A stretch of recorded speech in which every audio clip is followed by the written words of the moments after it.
His own son pointed to the door and said, "Apologize to my wife or get out." But just moments later, a lawyer arrived with shocking documents that exposed a carefully planned conspiracy, revealing that the family argument was only the beginning of a much bigger betrayal. Stay until the end, because every twist changes everything. I still remember the exact words because they didn't just sting. They completely shattered the quiet Saturday afternoon I thought would be ordinary. "Apologize to my wife or get out." My own son stood in front of me, his jaw locked tight, his face red with anger, while everyone inside the living room watched in complete silence. For a few seconds, I honestly believed I had misunderstood him. My name is Christian Norval. I am 61 years old, a retired structural engineer who spent more than 3 decades designing commercial buildings across Oregon. I was never famous, never wealthy beyond imagination, but I built enough success to retire comfortably. After years of careful investments, I owned several rental properties, a small warehouse, a downtown apartment in Portland, and the lakeside house where this confrontation was happening. Family had always mattered more to me than money. At least, that was what I believed until everything started falling apart. The strange part was that I wasn't even arguing with my daughter-in-law. Naomi had barely spoken during the entire afternoon. She sat quietly beside Everett, avoiding eye contact while nervously twisting her wedding ring around her finger. If anything, she looked even more uncomfortable than I did. The accusation had come entirely from my son. "You embarrass Naomi," Everett repeated, taking another step toward me. "You owe her an apology." I slowly looked from him to Naomi. I'm still waiting for someone to explain what exactly I supposedly did. Neither of them answered immediately. Outside, rain tapped softly against the large windows overlooking the lake. The fireplace crackled behind me, filling the room with warmth that contrasted sharply with the cold silence between us. Just 6 months earlier, weekends like this had been something I looked forward to. Everett and Naomi would drive up from Portland every other Saturday. We'd cook together, sit on the deck, talk about work, life, and whatever football game happened to be on television. Nothing dramatic. Nothing complicated. Then Leora Vance entered our lives. At first, she seemed impossible to dislike. Everett introduced her during a company celebration after announcing that he had accepted her proposal to become equal partners in a new logistics startup. She shook my hand firmly. "Mr. Norval," she had said with a confident smile, "I've heard you built quite an impressive career." "I've simply been fortunate enough to work with good people," I replied. She smiled politely. Looking back now, I realized she studied people far more than she talked to them.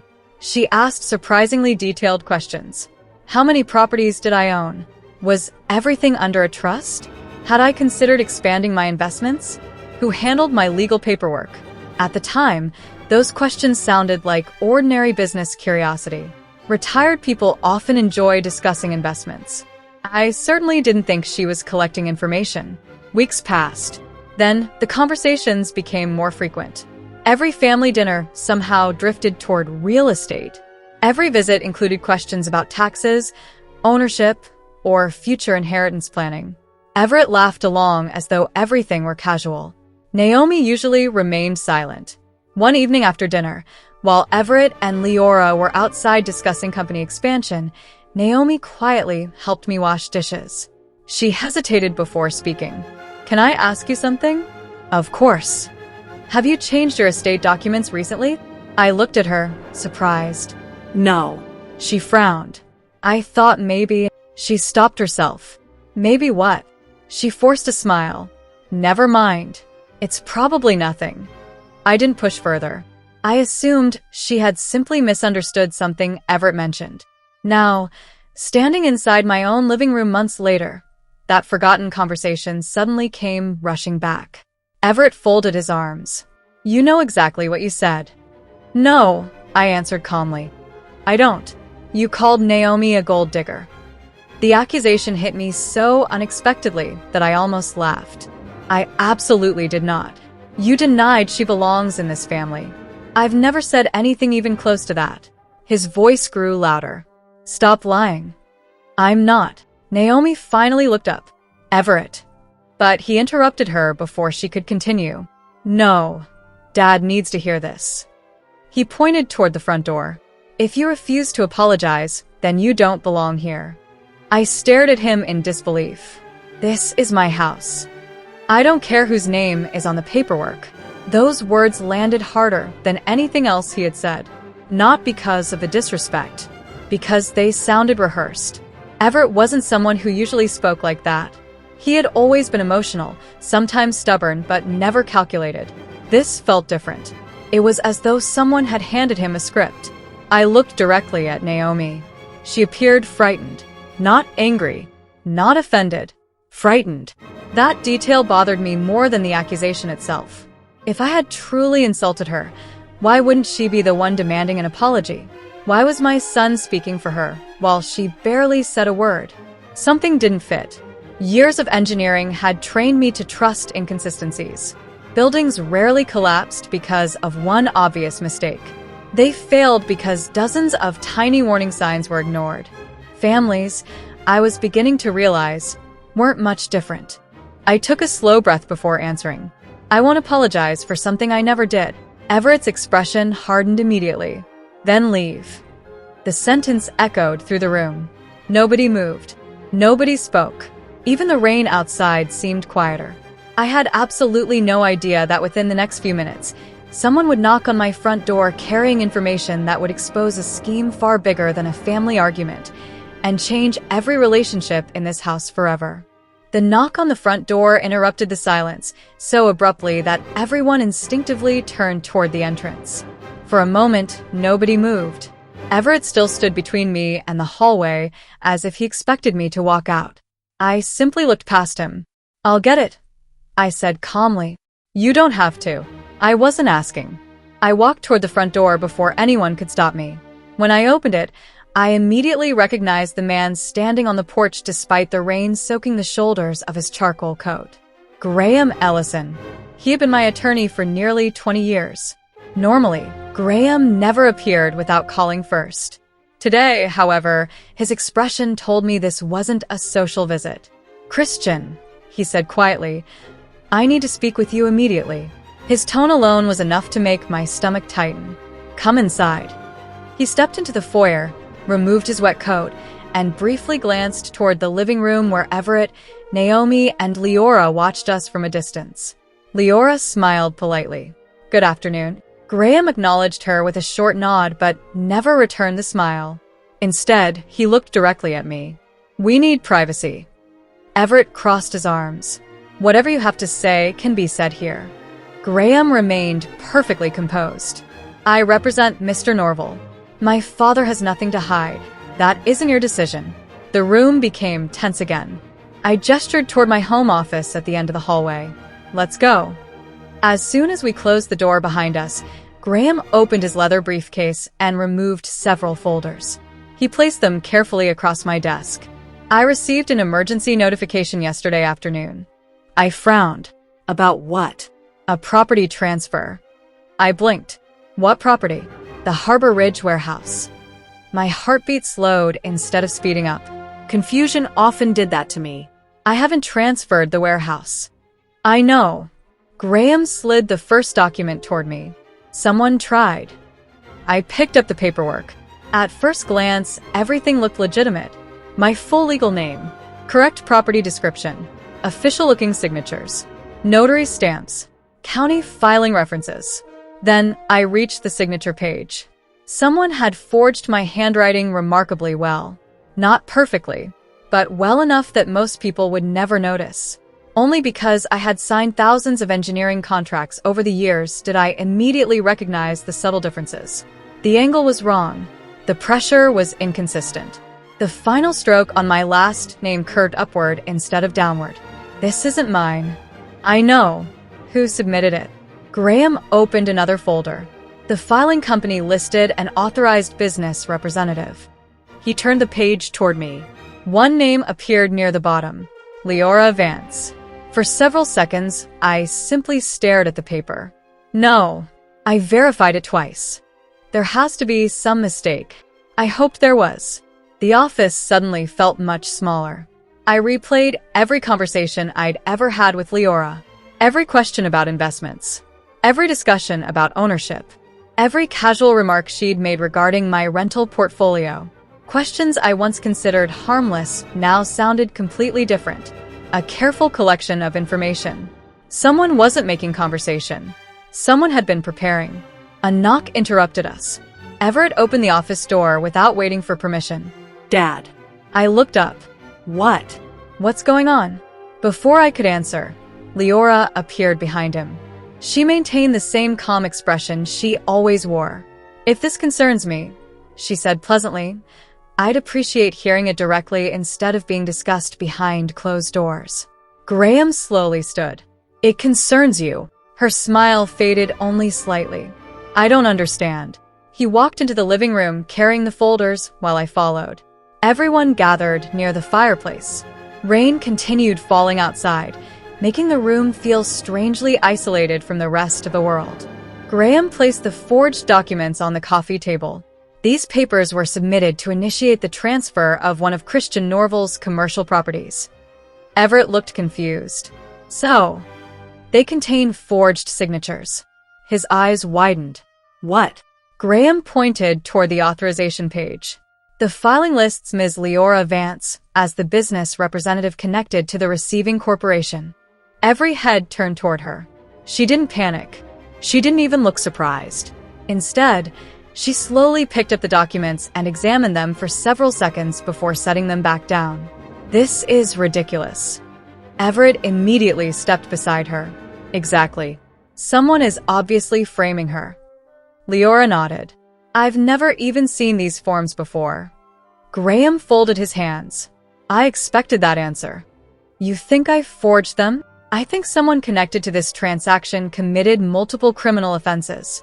She shrugged. "Then call the police." "I already contacted the County Fraud Division this morning." For the first time since entering the room, I noticed the smallest crack in Leora's confidence. It lasted less than a second. Her eyes shifted toward the hallway. Not toward the paperwork. Not toward Everett. Toward the front door.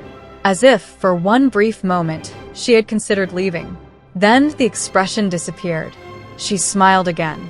"If investigators are involved, they'll discover the truth." Something about the certainty in her voice unsettled me. She didn't sound worried. She sounded prepared. And that frightened me far more than the forged documents lying on my coffee table. Leora left my house less than 15 minutes later, but the tension she left behind refused to leave with her. She hugged Everett before walking to her car, as though nothing unusual had happened. "I'll call you later," she told him with a reassuring smile. He nodded immediately. "I know you didn't do this." She looked at me one last time. "I hope the investigation finds whoever is trying to destroy my reputation." Without waiting for an answer, she climbed into her car and drove away through the steady rain. The sound of her engine disappeared into the distance. No one inside the house spoke. Everett was the first to break the silence. "I can't believe you'd accuse her." I looked at him carefully. "I didn't accuse anyone. The documents did. They don't prove anything. They prove someone attempted to transfer my warehouse without my permission. But that doesn't mean Leora was involved." Graham calmly closed his briefcase. "Mr. Norval, I suggest we avoid discussing legal conclusions until investigators finish reviewing the evidence." Everett sighed in frustration. "Exactly." Graham continued. "However, the corporation listed on those filings is real." Everett frowned. "What corporation?" Graham handed him another document. Silvercrest Asset Holdings. Everett scanned the page for only a few seconds. "I've never heard of it." Neither had I. So I ordered a background search. The room became quiet again. According to the report, Silvercrest had been incorporated only 8 months earlier. Its registered office was nothing more than a rented mailbox. Its listed phone number had already been disconnected. The company reported no employees, no active business, no public contracts, nothing. It existed only on paper. "That doesn't mean anything," Everett insisted. "Shell companies exist for legitimate reasons." "They do," Graham agreed. "But legitimate companies generally don't attempt to acquire commercial warehouses using forged ownership documents." Everett didn't answer. Instead, He walked toward the kitchen and poured himself a glass of water. His hands shook slightly. I couldn't decide whether he was angry, confused, or simply overwhelmed. Maybe all three. Graham gathered his paperwork before looking at me. I'd like to begin reviewing your financial records. My personal accounts. Everything. What are you expecting to find? I honestly don't know. He paused before continuing. But forgery is rarely someone's first crime. That sentence stayed with me long after he left. The following Monday, I drove into Portland earlier than usual. Although I had retired years ago, I still maintained a small office inside one of the commercial buildings I owned. The office overlooked the Willamette River, and normally the view helped clear my thoughts. Not that morning. Graham arrived shortly after 9, carrying 2 laptops and 3 bankers' boxes filled with records. An experienced forensic accountant named Denise Marrow joined us 30 minutes later. She introduced herself with a firm handshake. "I'm not here to guess," she said. "I'm here to follow numbers." I appreciated that. Facts had always been easier to trust than opinions. For the next several hours, the three of us reviewed tax filings, property expenses, rental income, maintenance invoices, insurance payments, and investment statements. Everything appeared perfectly normal. Income matched deposits. Expenses matched invoices. Property taxes had been paid on time. Nothing seemed unusual. By late afternoon, I began wondering if Graham's concerns had been exaggerated. Denise, however, wasn't ready to stop. She leaned closer to her computer screen. "That's strange." Graham looked over. "What did you find?" She clicked through several spreadsheets. "Probably nothing." "What is it?" "There are recurring consulting payments." I frowned. "I've hired consultants before." "I know." She enlarged one section of the ledger. "But these aren't your usual firms." Every month, several consulting invoices appeared under different company names. None exceeded amounts that would normally attract attention. Some were for software evaluations. Others claimed project management support. A few referenced equipment inspections. Each payment looked routine. Each amount seemed harmless. 5,000, 8,000, 12,000. No single transaction appeared suspicious. Then Denise highlighted every payment on the screen. "There are 87 of them." My eyebrows lifted. 87.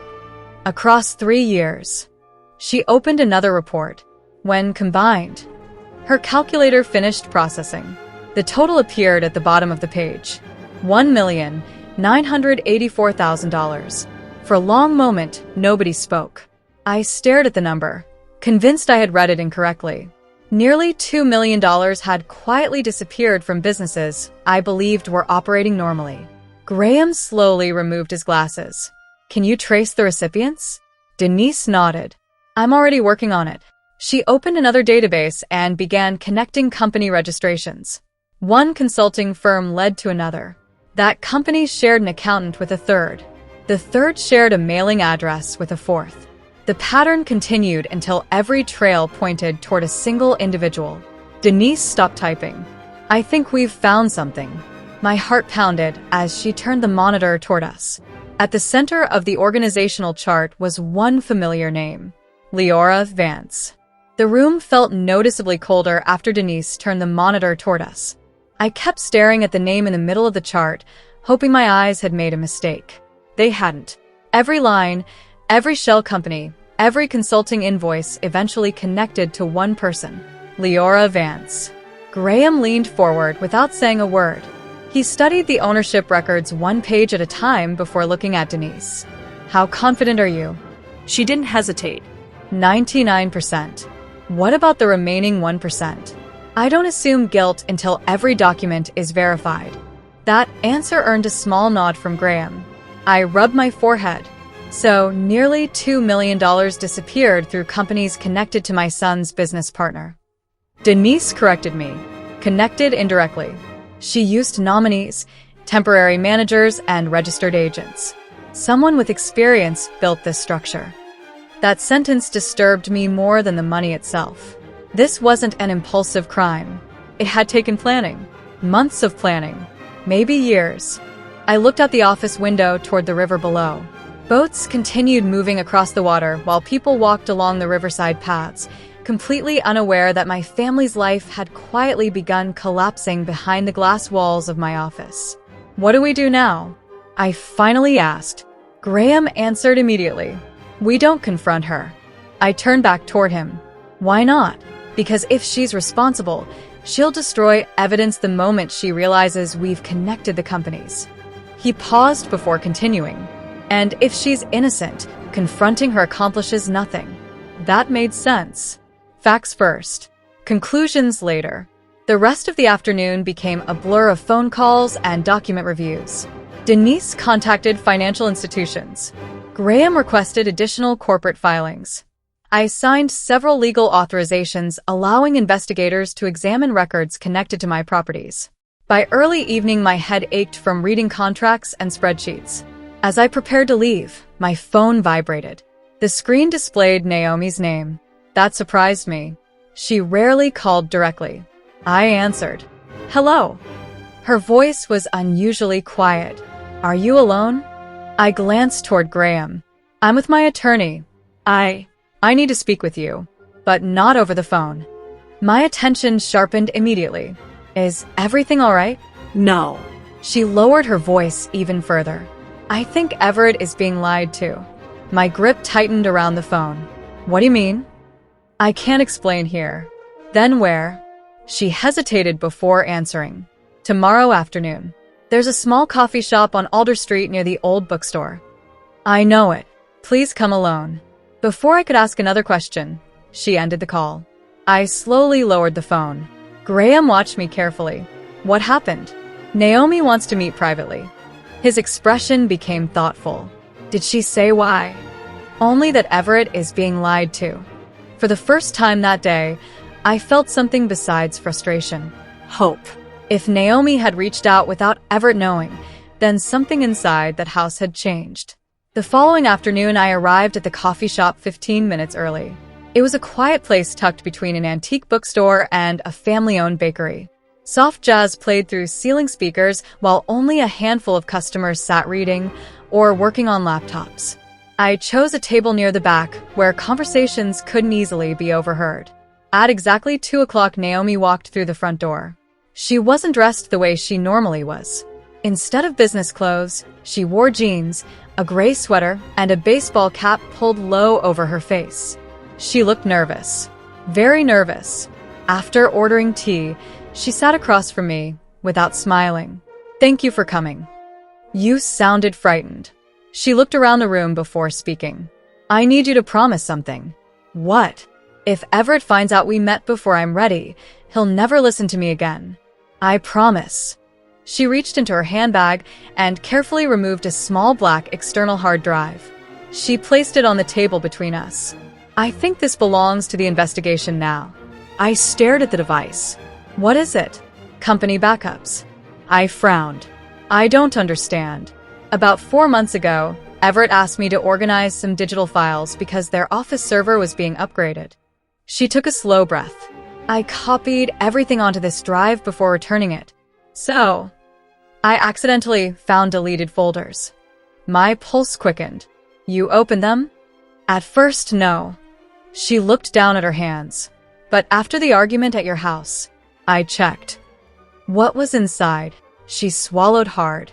"Hundreds of emails." The sounds inside the coffee shop seemed to disappear. "What kind of emails?" "Instructions." "From whom?" She finally looked directly into my eyes. "From Leora." I didn't interrupt. Naomi continued speaking. She kept telling Everett that investors needed urgent signatures before meetings. She prepared every document herself and always insisted there wasn't enough time to read the paperwork. My stomach tightened. Did Everett question her? He trusted her completely. Naomi pushed the hard drive closer to me. I recovered messages she thought had been deleted. I carefully picked up the drive. It suddenly felt far heavier than its size suggested. "If what's on here is real," I said quietly, "everything changes." Naomi nodded slowly. "It already has." I left the coffee shop with the external hard drive locked inside my briefcase, but my mind was already racing ahead. If Naomi was telling the truth, The drive contained far more than suspicious emails. It could explain why Everett had changed so dramatically over the past several months. Instead of driving home, I went straight to Graham's office. He looked surprised when I walked in without an appointment. "Christian, you look like you've found something." "I hope I have." I placed the hard drive on his desk. "This came from Naomi." His eyebrows rose. "Your daughter-in-law?" I nodded. "She believes Everett has been manipulated for months." Graham didn't waste time asking unnecessary questions. He immediately called a digital forensic specialist he trusted. Within an hour, a man named Owen Carlisle arrived carrying specialized equipment and a rugged laptop. Unlike the dramatic scenes people see in movies, recovering deleted files wasn't instant. Owen carefully created a forensic image of the drive before examining its contents. "No one touches the original," he explained. "We always work from an exact copy." For the next several hours, the office remained almost silent except for the sound of keyboards clicking. Folders slowly appeared on the screen. Deleted emails, archived contracts, meeting notes, temporary files. Most of them looked ordinary. Then Owen stopped scrolling. "I think this is what you're looking for." He opened a folder labeled Investor Updates. Inside were dozens of email conversations between Everett and Leora. At first glance, everything seemed professional. She constantly reminded him about deadlines. She organized meetings. She prepared legal paperwork. She even encouraged him to take vacations because she claimed she could handle daily operations herself. It sounded like the perfect business partner. Until Owen recovered the deleted versions. The recovered messages told a completely different story. One email from Everett read, "Should I have my attorney review these agreements first?" The version he had received in his inbox showed Leora replying, "There's no time. The investors are already waiting. Just sign where I've marked." Another deleted message revealed Everett asking why ownership percentages had changed on one contract. Leora answered only minutes later, "That's a formatting issue. Ignore it." Another. And another. Every conversation followed the same pattern. Rush the paperwork. Discourage legal review. Keep Everett under pressure. Never allow him enough time to ask questions. Graham folded his arms. "This isn't random." "No," I answered quietly. "It's conditioning." Owen nodded in agreement. "She's training him to sign first and think later." That simple sentence explained everything. Everett hadn't suddenly become careless. He had slowly been taught to stop questioning documents altogether. The manipulation hadn't happened overnight. It had happened through hundreds of small decisions. Each one seemed harmless by itself. Together, they created complete dependence. Then Owen recovered something unexpected, a private email chain that had never been sent to Everett. The recipients were several corporate addresses connected to the shell companies Denise had already identified.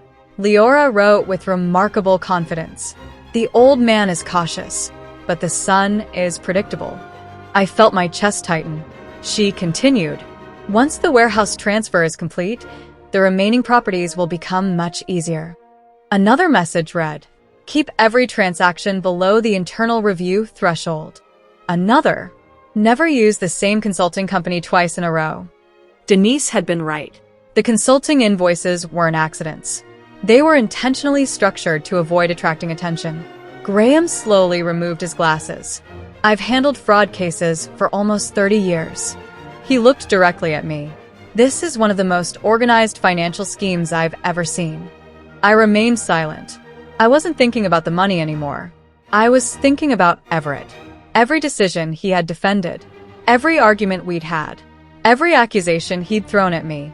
How many of those ideas had actually been his? Late that evening, Graham contacted the county fraud investigators and arranged a confidential meeting for the following morning. We printed copies of the recovered emails, preserved the digital evidence, and documented every step of the examination. Nothing would be left to chance. As I prepared to leave, my phone rang. It was Everett. For several seconds, I considered letting it go to voicemail. Instead, I answered, "Dad." His voice sounded exhausted. "We need to talk." "I agree. I think Naomi has been acting strangely." I closed my eyes for a brief moment. "What happened?" She asked questions about company records. My heartbeat quickened. And Leora says someone is trying to turn everyone against her. There it was again. Not Everett's own conclusion. Leora's conclusion. The pattern was becoming impossible to ignore. After ending the call, I stood alone outside Graham's office building. The city lights reflected across the wet streets while traffic moved steadily through downtown Portland. Somewhere across the city, Leora still believed she was in complete control. She had no idea that the deleted files she thought were gone forever had survived. And by sunrise, those files would no longer belong only to us. They would be in the hands of investigators who knew exactly how to follow evidence wherever it led. The following morning, I arrived at the County Fraud Division carrying 2 briefcases. One contained printed financial records. The other held the digital evidence recovered from Naomi's hard drive. Graham walked beside me, calm as always, while 2 investigators greeted us in a secured conference room. Detective Helena Brooks introduced herself first. She had spent nearly 20 years investigating financial crimes, and judging by the way she organized every document before speaking, she missed very little. Across from her sat Special Investigator Marcus Doyle, whose background was corporate fraud. He skimmed through the summary Graham had prepared before looking directly at me. "Mr. Norval," he said, "everything you tell us today will help establish a timeline. Start from the beginning. Don't assume any detail is too small." For nearly 3 hours, I explained everything. The family dinners, Leora's growing interest in my investments, the forged warehouse transfer, the shell companies, the missing consulting payments, Naomi's secret meeting, the recovered emails. Neither investigator interrupted unless they needed clarification. When I finally finished, Helena folded her hands. "Your daughter-in-law may have saved this investigation." Graham nodded. "That's our opinion as well." Marcus inserted Naomi's hard drive into a secured forensic workstation and compared its contents with the copies Owen had created the previous evening. Every digital fingerprint matched perfectly. The evidence was authentic. That was when Helena pointed toward one particular email. This sentence caught my attention. She highlighted Leora's words. "Once the warehouse transfer is complete, the remaining properties will become much easier." Helena leaned back. "She isn't talking about one property. She's talking about all of them," I answered. "Exactly." Marcus began tracing every company mentioned in the emails. Several had already appeared in Denise's financial analysis. One name, however, stood out because it had never appeared before. Ashbrook Industrial Leasing. Its registration looked ordinary, but its financial activity was unusually high despite reporting almost no public business. Marcus frowned. "This company is paying storage fees every month." "For what?" I asked. "We don't know yet." He continued searching. "The payments go to a warehouse outside Salem." The room became quiet. Helena looked at Graham. "Can we obtain a warrant?" Graham answered carefully. "If you can establish probable cause connecting that warehouse to the fraudulent transactions, yes." Marcus smiled slightly. "I think we already have enough." By late afternoon, the paperwork had been approved. The search warrant would be executed the next morning. That night, I barely slept. My thoughts kept returning to Everett. I wanted to call him. I wanted to tell him everything. But Helena had been very clear. If Leora realizes we're closing in, she could move assets or destroy evidence before we arrive. So I remained silent. The next morning, several unmarked vehicles gathered near an industrial district outside Salem. The warehouse sat at the end of a quiet road surrounded by chain-link fencing and aging freight containers. From the outside, it looked abandoned. We watched from a distance while investigators confirmed no one was inside. At exactly 8:30, officers entered. Within minutes, the radio traffic changed. Their voices became noticeably more urgent. Marcus turned toward us. "I think we found something." When investigators finally allowed us inside, I stopped walking almost immediately. The building was enormous. Rows of expensive industrial machinery filled the warehouse from one end to the other. Some equipment was still wrapped in protective plastic. Other machines appeared brand new. Every item carried identification plates. Marcus checked the purchase records against the financial files Denise had uncovered. One after another, the serial numbers matched invoices that had been disguised as consulting expenses. I slowly looked around the warehouse. This wasn't stolen equipment. No, Marcus replied. It was purchased using stolen money. Entire sections of the building contained inventory that had never appeared in company accounting records. Shelves held unopened computer servers, packaging equipment, commercial generators, automated conveyor systems. The total value climbed into the millions. Helena examined several binders discovered inside a locked office. She flipped through invoices before calling Marcus over. You need to see this. Inside the binders were expansion plans, not for Everett's company, for an entirely separate business scheduled to launch within 6 months. Every projection assumed ownership of my warehouse and several additional properties. The operation had been carefully planned long before anyone suspected fraud. Leora hadn't been stealing simply to become richer. She intended to replace the very company she had helped build. As investigators continued photographing evidence, another officer hurried into the office, carrying a sealed evidence bag. We recovered this from a locked filing cabinet. Inside the transparent bag was a handwritten notebook.